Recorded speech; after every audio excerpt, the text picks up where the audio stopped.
everyone. Welcome to my session, Stream Processing in the Age of AI and Analytics.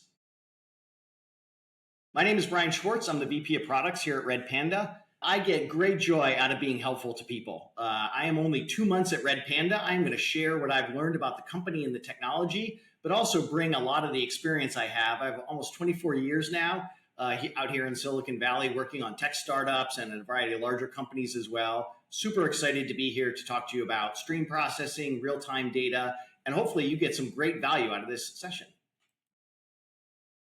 For the agenda today, I'm going to go over 5 quick topics. We're going to talk about the real-time event streaming use cases, really ground you in some of the workflows, how customers actually use these technologies, and hopefully find some examples of where it might be useful to you in your environment. I'm going to talk a bit about Redpanda. That's the company I work for. We have a great little mascot and logo you're going to see throughout the presentation, a little bit about our company. I absolutely want to talk a little bit about AI and analytics, really hot topics in the world of IT today, really big trends that have been happening for the past couple of years, and really about how event processing really fits in and complements these technologies. And I really think these 3 technologies are always going to be used together as we move forward. Absolutely want to ground the discussion today in real world problems. And I want to share some examples of some of the use cases and deployments some of the Redpanda customers are doing today. Hopefully, again, to get you some creative juices flowing so you can figure out how you might be able to use these technologies to better your organization. And last, but certainly not least, where to get more information. I have some information about a free trial at the end, as well as links to lots of more useful information as well. So I like to start with some high-level examples, and we'll get into successive levels of detail as we go into the presentation. The first thing people often ask me is, what is event streaming? What is real-time processing in the case of how Redpanda thinks about the world? The easiest example I always give to people is about credit cards. Not everybody, but most people have them, use them frequently. When you swipe your credit card, there's actually a lot of stuff that happens in the background. You start with this single transaction that comes in. But if you think about what happens on kind of the bank side of the transaction, they check your credit limit. They'll go and check and see, hey, is this a fraudulent transaction? Should we try to block it or reach out to the end user to approve the transaction? You might have seen that on your cell phone sometime. They clearly want to update their account database to say this transaction has happened. They're going to need to show that through on your mobile app and on the website. And often there's a whole bunch of other business transactions that happen along this lines of analyzing it for marketing offers. If you're going to fly to the Paris Olympics in a couple months, they might have some upsell opportunities or other partners they're going to work with that might be able to add on to your trip and get you some great restaurants or a trip to see the coast of France or something like that. So again, there's a lot of things that happen all based off this one transaction. And that green box in the middle that's essentially working as kind of we'll say a hub and spoke in this environment, that hub in the middle is really what we're talking about when we talk about event processing. And when you start to look around the world, there's so many examples of this. Second example is a retailer. Similar type of thing. It's a point of sale. It's often the credit card transaction. It's flowing through their system. But in this case, it's not going to the bank. It's actually going to the retailer itself. Pick your favorite, Target or Walmart or the favorite retailer that you may be using in your area. They're also doing fraud detection on the transaction, trying to block fraudulent transactions, but they also want to restock their stores if you're in the store. So they're going to fork off another action off the same transaction that says, hey, I need to ship more items to the store to make sure there's always supply for the next set of consumers that come in. Again, same different example, but same kind of transaction workflow. And really, this is where you think about event streaming, real-time event processing happening. It's most well known. The most common way to do this today is with a technology called Kafka. It's been around for 10 or 15 years at this point. It's really created an industry standard that lots of companies, including Redpanda, really participate in. But this is just the high-level transaction. If you start to go a little bit deeper, there's better ways to do these things. So one thing you should probably want to think about doing is removing, personally, identifiable information, PII data. So for things like restocking, the fact that I'm the one purchasing it isn't really material to the fact that the restocking needs to happen. It just needs to know that I went in and bought some new items and they need to restock those. So in some of these event processing systems, I'll say there's lightweight processing that's done to transform the data. In this case, peel back PII data. But there's other examples of why you might want to modify the data in flight. Another classic example is to get everything in the same format. You might have logs from many like systems coming in. Logs are another type of events that happen. Log lines, a lot of things happen in technology around processing of logs. You might want to get all these in the same format from all these different systems so you can run one set of queries against them or things like that. So this a lightweight form of data transforms we certainly have in Redpanda called WebAssembly that we do that allows you to strip back the PII data, the credit card number, my personal identifying information. Better way to do this. Those were high-level examples. Let's dig a little deeper into financial services. From kind of left to right, you have this big long string of technologies, and you have all these different applications that have built up over time. In a large organization, you might have dozens or hundreds or thousands of applications that you're really trying to connect together. And it's some combination of databases and web services and microservices. And now over here on the right, you're starting to see more things like AI and data lakes and other things come into the environment. And the real challenges in these environments is app-to-app connectivity. It's the real challenge where you have hundreds or thousands of these connections. How do you make sure one slow system doesn't, create kind of back pressure on other systems, that no transactions get lost? This is the real place where streaming systems and things like Kafka and Redpanda excel about connecting these systems together. It provides this nice event message bus, is what some people might call it. Message queues might be a more traditional, old-standing term for these types of technologies, but it's really about building a platform that allows all these apps to talk together with high performance, good resilience, so no transactions are lost, and all the apps can really operate independently, but also be connected to all the other apps they need to be connected to in the environment. So when you think about Kafka, it's really about these connectors, the app connectors, and the events processing.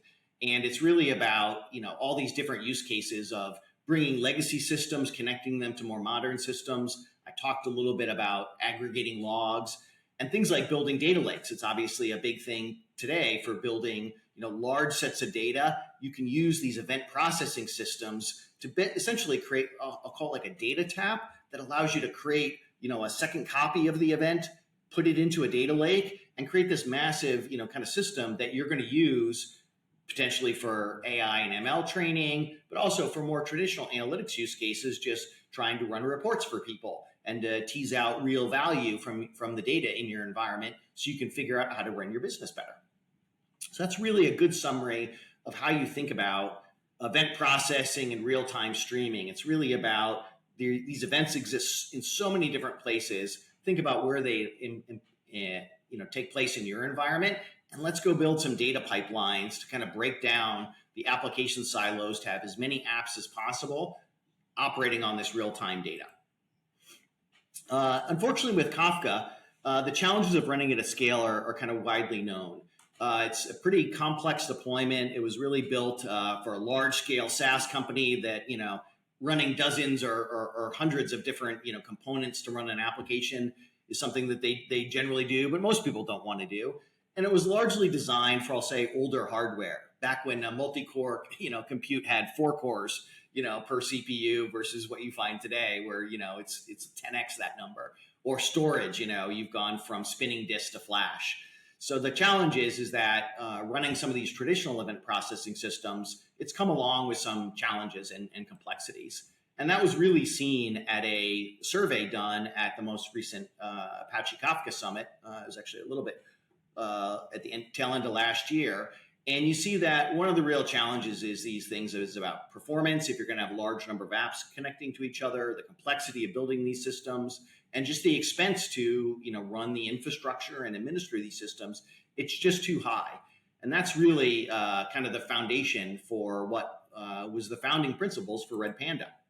So let's talk a little bit about Redpanda. We're a startup company, Series C company based out here in the Bay Area. Been in business for about 5 years now, founded by Alex Gallego, our CEO and founder. Raised a couple big rounds of funding, and it's really about building a much simpler, much easier to scale, much more performant, and frankly, more cost-effective system to do event processing. So let's dig into a little bit about what Redpanda is. So first of all, it's a single binary, which sounds like a simple thing. You think about most applications as a single binary.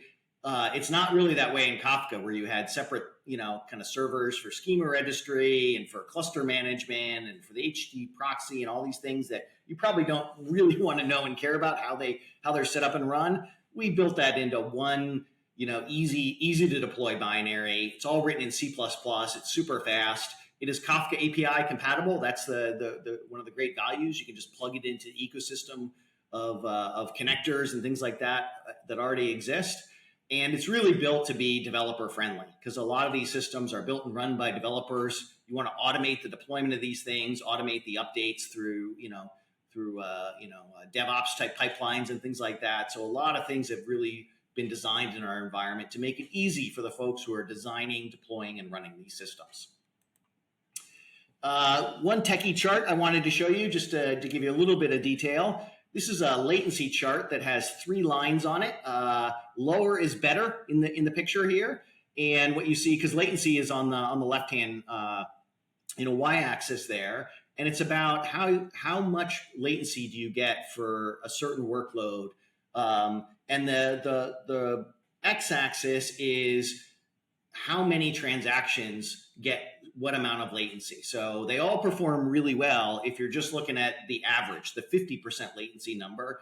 But again, what really happens when you scale these systems is tail latency is the problem. As you go over to the right and start to look at all the transactions flowing through these systems, what you find is at 90% of the transactions, or 99.9% of the transactions, or 99.999% of the transactions, it turns out that these systems really have some bottlenecks in them, and some of the transactions run really, really slow.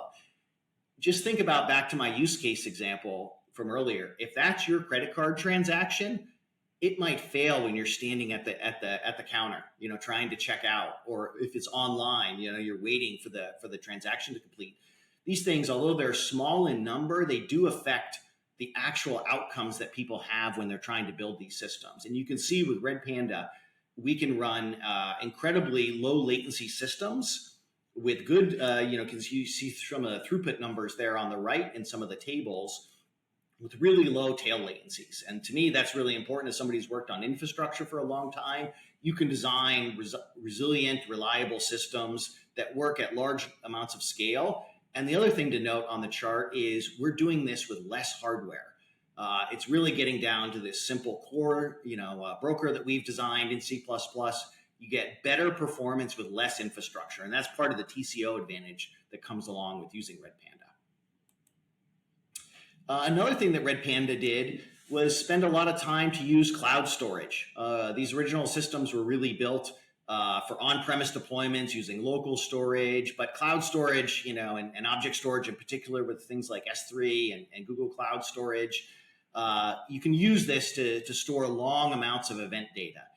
This is one way to think about storing data for AI training, because now you're not storing it in kind of expensive block storage, and hence you're only going to store a small amount of it. You can essentially offload and archive this to object storage, and also enable things like read replicas. So you could fork off a second system to go do analytics on, or AI.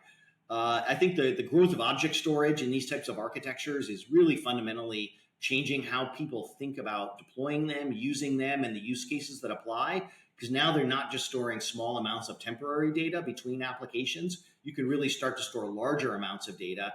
And when we talk about analytics, it really opens up some new opportunities and use cases that I'll talk about in a few moments. Another great thing about Redpanda is something we talk about as BYOC, bring your own cloud. We're really living in a world of mostly SaaS applications these days. It's great to be able to just use an application without having to worry about deploying it and updating it and managing it. That's really on the application vendor. They're the best at managing it. So why would you not use a SaaS app?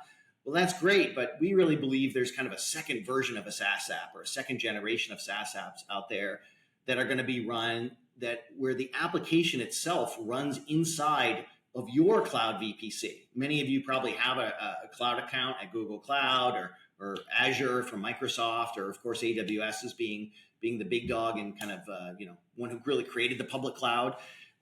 People have these accounts already, and they want to run this software in their account, but they still want it to behave like a SaaS application, where here at Redpanda, we're going to do the deployment, we're going to do the updates, we can do monitoring, but it's running inside of your cloud VPC. It's very different than a traditional SaaS app where it runs inside the SaaS vendor's VPC. And you ask, well, why does that matter, Brian? Why do I care about that? The first and most important thing is about sovereignty and privacy and just kind of who controls the data. This is your data, proprietary data. Think about the credit card transactions. This is really, important data to make sure it's secured, make sure it complies with all of your compliance requirements, et cetera. It's also lower latency. It's going to be closer to your other applications, so it'll be a little bit faster. And also, many of you already have cloud discounts that you've negotiated, and you have contracts, commit spends that you want to burn down. This BYOC deployment model really allows you to do that, and we really think is the next generation of how SaaS applications for enterprises should really be designed and deployed, and it's something that we've had some good success with in the past couple of years. The last thing I wanted to talk about in Redpanda before I go to more general topics again is we acquired a company, Benthos. Ash Jeffs joined us and brought 220 plus high performance connectors. We talked about using connectors to break down application silos. Some great open source technology from Benthos. The vast majority of the connectors, I think 99% of the connectors, will remain open source. We are going to sell enterprise support, on top of those open source connectors, as well as there's a few enterprise only connectors out there. But it's really fast. It's really powerful. It really subscribes to the same design, I would say, thesis as Redpanda itself. All the 220 connectors are in a single binary, a single Go binary that's really small. So it really gets that same simplicity. It has the same kind of performance benefits. They're all written in Go, which is obviously a super modern language. So we're really excited. We really think the Redpanda, broker, the core of what Redpanda is, plus these connectors that are now Redpanda Connect, are a real great option for a lot of people to think about how they break down these silos. But let's move on and talk a little bit about event processing in the time of AI and analytics. So I talk about event streaming, event processing, and when people think about AI, it's often, people quickly go to like chatbots, large language models are all the rage. OpenAI obviously, created a little bit of a sonic boom with ChatGPT. AI is not just about chatbots, and it's not just about self-driving cars. AI has actually been around for a long time, and it applies on events as well. You think about that fraud detection that I was talking about earlier for credit cards. Doing inference on these events is really powerful. And there's already been AI in some of these. Some of you might know there's AI being used by some of the hedge funds out there. Algorithmic stock trading has been around. Obviously, it's getting more and more common to see events on AI on events in healthcare or in the energy market or in retail. You can imagine and think about all these different types of events, and you're going to use these event processing systems to essentially easily shift the events over to the inference engine that you've created in your environment. In addition to that, obviously, it's not just about inference, it's about collecting and training on event data. If that's the data that you're going to infer on, that's clearly going to be some of the data you're going to train on. And it's super important, essentially, to use some of this archive storage, this object storage, and read replicas to do this.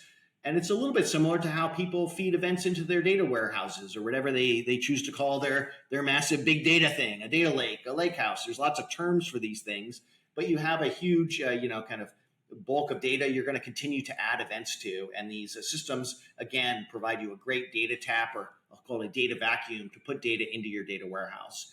And we're really excited here at Redpanda about Apache Iceberg. It's a burgeoning standard that allows large sets of data to be shared between applications. And as somebody who's been in the tech business for a long time, this area has really been dominated by, I would say, proprietary formats for probably too long. There's a big value from a whole ecosystem of vendors, folks like Redpanda, but also the analytics vendors themselves, all agreeing on open standards and formats.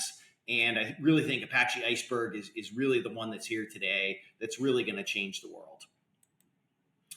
When we think about these things, it's always great to look at existing users. How do they use this information? What do they do with it? So I wanted to share with you some examples of customers here at Redpanda who are solving real world problems to, again, ground how these technologies are really deployed in the real world. The first one I wanted to talk to you about, Jump Trading. It's a high frequency trading firm. They use Redpanda. You can see a nice quote down here from Alex Davies. It's really, for their perspective, as you can imagine, performance really matters if you're a high frequency trader. There's tons and tons of events going on, particularly around when the market opens and the market closes. There's this massive burst of data that happens because there's so many trades that have been queued up and people are trying to close out their position before the market closes. So performance really matters. So the simplicity of deployment, they're, like anyone, they don't want to have undue burdens on operating these things. Performance and cost effectiveness with using the tiered storage capability I mentioned earlier. Next example is a gaming company. I like to do a little gaming on the side. I play a bunch of online chess, and maybe other folks play their own types of games, word games, all types of games out there. Gaming is an incredible, I would say, area where event streaming and event processing are used, because every move, every kind of action in the game, as well as all obviously the ads or kind of pitches, sales pitches they want to give to you to spend more on the games, all run through these event processing systems. And certainly we're excited to have Fortis Games be a Redpanda Cloud customer to essentially scale their system again up to, you think about worldwide games, 100 million users. And also have that speed and responsiveness that you would expect from a gaming system. Another example, more traditional industry, the hotels network. Network of hotels, basically in the hotel industry. It's a data sharing platform they built, high performance, low latency, wanted the benefits of a Kafka system. So you can see, the benefits of scaling the system. That Jordy down there from the hotels networks, talks about some of the benefits they got from using a system like this to integrate the different parts of their application. One of my favorite, examples to talk about is ShareChat. Maybe a couple of you are watching this from India. I'm sure you know about it. Many folks around the world have probably heard of ShareChat. Massive social networking company out of India. 350 million active users across 15 different Indian languages. Massive cost savings, obviously needed scale and performance, both high throughput and low latency. And they use this bring your own cloud model. So all the data inside of ShareChat, the messages people are sending between each other are all, kind of inside their domain, secured and, compliant with appropriate security and privacy policies. A couple other customers, just to quickly mention, Lacework, big security company out here in the Bay Area, really trying to revolutionize security with AI. Akamai, one of the larger, content distribution networks and kind of burgeoning cloud services provider. Alpaca, another great financial services customer, essentially building a system that allows you to build on top of, the stock market. Stock market as an API is kind of how I describe it. Now, I'm sure they say something better and more articulate than that, but they have a really cool capability to allow people to build trading applications. Lastly, to where to get some more information, 2 slides. One is from Redpanda University. My friend Mitch, I actually went through this training. I mentioned I'm only 2 months at Redpanda. I got some training from Mitch. It was really helpful for me. It is free. It is self-paced online learning. It is technical in nature. Really get your hands dirty, see some examples of how people are building this stuff. And the second one is obviously a ton of great information, in our docs and in our blogs. We have dozens and dozens of great blogs written out. We do have a community Slack channel. You can ask questions of the community. We do have a community edition of the Redpanda broker. And then, of course, it is open source. So you can see the source code. And most importantly, there's a serverless offering with a free trial. So you can go and sign up for this. You don't have to set up a cluster. It's already set up for you. It's running in the cloud. So you can, if you're a hands-on person out there, start to deploy and do some event processing without any cluster setup and configuration. It's a real easy way to think about getting your hands dirty and learning more about this area. So with that, I just wanted to thank you for the time. I hope this was an interesting overview of event processing, real-time streaming here at the Real-Time Data Summit 2024. Appreciate your time, and let's keep in touch. Thank you.